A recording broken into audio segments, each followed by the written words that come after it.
Ассалаумағалейкум, армағазақ арнамызға қош келдіңіз. Зейнетақы жинағын алу қиындайды. Елімізде зейнетақы жүйесіне қатысты жаңа өзгерістер дамыланыстырылып жатыр. Еңбек және халықты әлеуметтік қорғау зейнеттігі министрлігі зейнетақы жинақтарының мерзімін бұрын алуға қойылған жеңілдіктердің шегін тағы да 10%-ға көтеруді жоспарлап отыр деп хабарлайды өзгеріс инфо.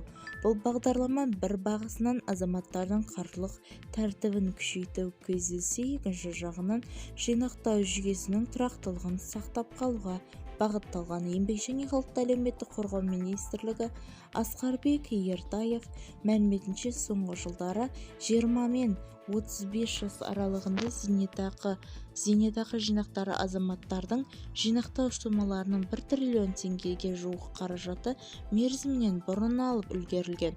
Осы үдеріс министрліктің алаңдатып отыр, өйткені жас буын еңбек жолын бастап кезінде жинақ қалыптастыру орнына керісінше қордағы қаржысын азайтып жатыр.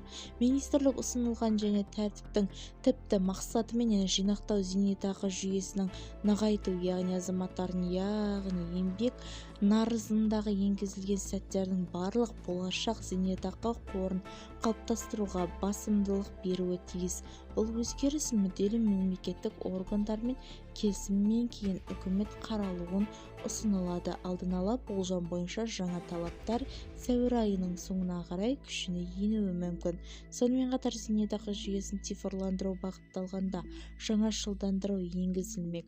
Азаматтар енді өз зейнетақысы активтерін арнайы интернет платформалары арқылы бақылап, басқару мүмкіндігіне ие болады. Бұл бөлек жинақтың бірыңғай жинақтау зейнетақы қорының жеке бастаушы компаниялар толық аударылуы рұқсат беруі мәселесі де қарастырылып жатыр. Қазір қолданылған тәртіп бойынша азаматтар өз қаражатының тек жартысына дейін ғана инфляция басқаруға беруі мүмкін. Бұл өзгеріс азаматтардың қаржылық сауаттылығын арттырып қана қоймай, олардың жинақтық тиімді басқару жолы ашады. Осылайша орай мәжіліс депутаты Асхат Аймағамбетов зейнетақы қорындағы басқару қатыстарын енгізілетін отырған түзілген мәніндегі тоқтатады. Депутаттың айтуынша, бүгінде азаматтардың басым бөлігі өз жинақтарының 50%-на дейін жеке басқару корпорациясының беруге құқығы бар екенін білмей отырған,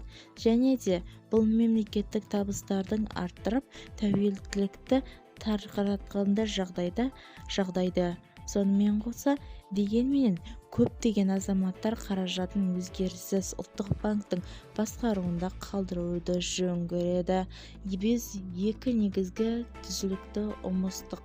Біріншіден, азаматтардың қаражатын жеке басқарушы компанияларға беру шегін қазірде 50-75%-ға дейін ұлғайту ұйымдастырдық. Бұл жерде ең бастысы бұл міндетті емес, құқығы екенін атап өттік. Екіншісі, азаматтың өздері таңдаған басқарушы компаниялар менен жинақтардың икем түріне басқару мүмкіндігін беру ұсынамыз.